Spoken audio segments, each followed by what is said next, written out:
Hello and welcome. This is Japan, and we have episode 31 of Evolve. I just did the whole tier list on the entire roster.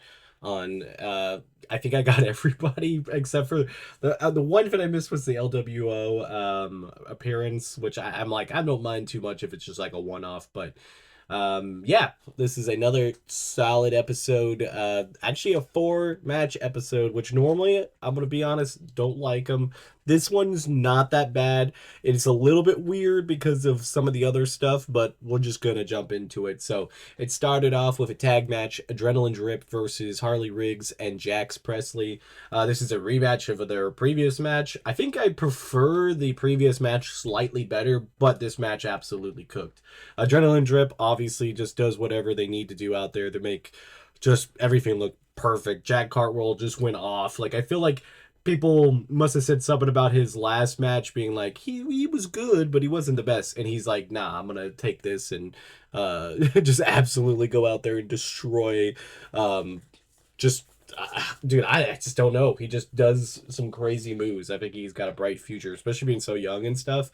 Both of them, with Cappuccino Jones even being the prospect champion, I think is also really good touch. And these definitely should be the first tag title champions if they decide to do a tag team division, which I think this is just more proof that they need it.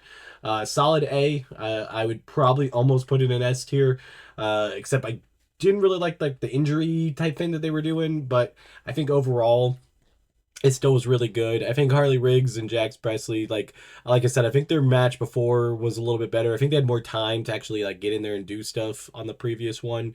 So I think that was mainly their issue because if you would have gave them a little bit more time here, I think this would have been better. But solid A. So I would definitely not be against that. Next up, we had Tate Wilder versus Idris Inoue. They had went before that with Tate Wilder talking to Sean Legacy, who's trying to be like the locker room leader type to try to, motivate some of the people. I think that's, a pretty solid thing. We didn't need that for Tay Wilder, though. I guess I just really don't like this guy. And unfortunately, he had the worst luck because going against Idris Sonobe, which he won, Idris already said that he was out of WWE. He said that he was leaving, and then this match happened afterwards because they're like 4 weeks behind in filming. So it just felt kind of out of the blue with maybe like Idris going after Sean Legacy again. But all of that just makes this whole storyline completely mute on that side of things. So it was a win for Tay Wilder.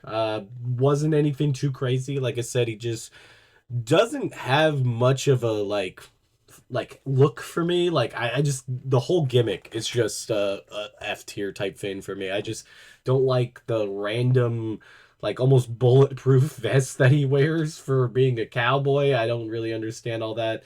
This match I still think was enough to keep it out at the very bottom. I'd put it in C. It was entertaining. It was only 5 minutes long, so they didn't really give them a lot of time, but I guess that's okay. Then we had a backstage segment with Mason Holiday, Layla Diggs, Wendy Chu, and then Nikita Lyons coming. Wendy Chu seems to maybe turn babyface, kind of been able to talk more. I like that they're giving it like a different shot and seeing which works out best. I'm down to see what this happen. What happens from here.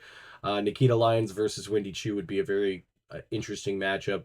So I think this whole storyline in general, I'm good with. I'd probably like maybe build it up with Mason Holiday, maybe getting the first match, and then Nikita Lyons doing some like shady stuff to win, and then maybe like Layla Diggs is like, I'm gonna help my friend out, and then Wendy Chu's like, no, I'm going to, or something. I don't know.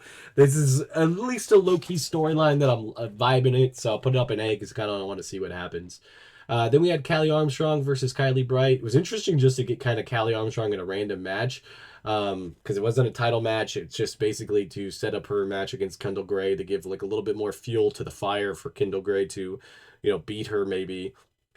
And I'm kind of down for it now. I'm really feeling the vibe of like having the title change. I do believe one or two, like the one or both titles should change at Secession. I think it's kind of the whole point of it. I do think that the men's title has the better storyline, so maybe Callie Armstrong's the one. But honestly, if Callie loses, she should just be instantly promoted to the NXT roster and then go from there because she's been solid. This match obviously was a little bit small, but I didn't I didn't like think it was bad or anything. I wouldn't say I would probably care too much to watch it again because it was like literally like 5 minutes. They really needed more time, but altogether, I think it was a solid B. Then we had the main event. It was Kiana Carver versus Brooks Jensen for the number one contendership. I felt like this match was I don't know if it was better than the triple threat that they had for the title. I do feel like them just having the two in there is good. I didn't really like Brooks Jensen's promo before that. I just am very disconnected with this thing. Maybe it's just like the whole like American Southern gimmick I just don't like. He's just a Bama boy and he says it all weird and all that just isn't my thing. I feel like if you're gonna do like a gimmick like that where it's not very appealing on my end, you're gonna have to wrestle your ass off. And the ending was just kind of weird in this one. I felt like it just kind of like it was a decent wrestling match.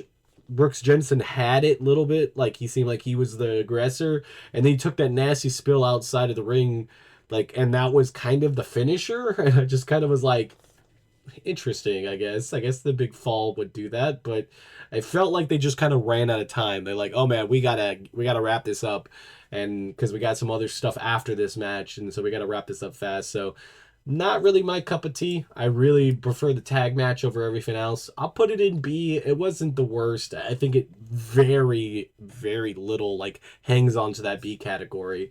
Then we had Bryce Donovan come down and attack Kiana Carver and the Vanity Project standing strong and everybody being, on the same page, it seems.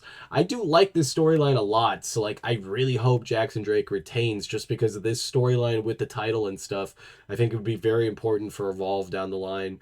At least me personally. So I like this. I'm gonna put it up in S tier. I think I put the solid show into I put the whole show into a B. I thought it was a pretty good outing.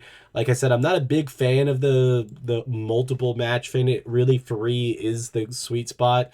It really feels always like just one of them is really rushed or two of them are really rushed, and those two middle ones really felt like they could have used a little bit of to more time. So I think honestly, even though I don't like Tate Wilder, that's the match I would have cut anyways. You cut that off, give the extra 3 minutes to the tag match and an extra two to the women's match, and I think this whole thing would have been a lot better of a card. It's just the honest thing. I know that they try to get these extra matches in because obviously more people on the roster, but I think that's why they just need to focus in on that tag division, because if you always have a men's tag match, a women's match, and then a men's like singles match, and that's pretty much your card, and then like maybe flip it between having two women's matches and one women's match. Like if you flip that the way that they had been doing, I think that's the best way to maximize the amount of people. Plus, you can have more backstage segments to get other people's time, because a lot of times, a lot of these people are still really good wrestlers. They just really need to be working on those mic skills, which a lot of people suffer from here. I think that's like part of the reason why I feel like some of these like Tate Wilder and Brooks Jensen are just not really doing it for me because they're just not good on the mic either. So it takes them some time. We're just talking about it. Really, if you really want to think about it, it's really one of those things where like all of them are still doing an amazing job.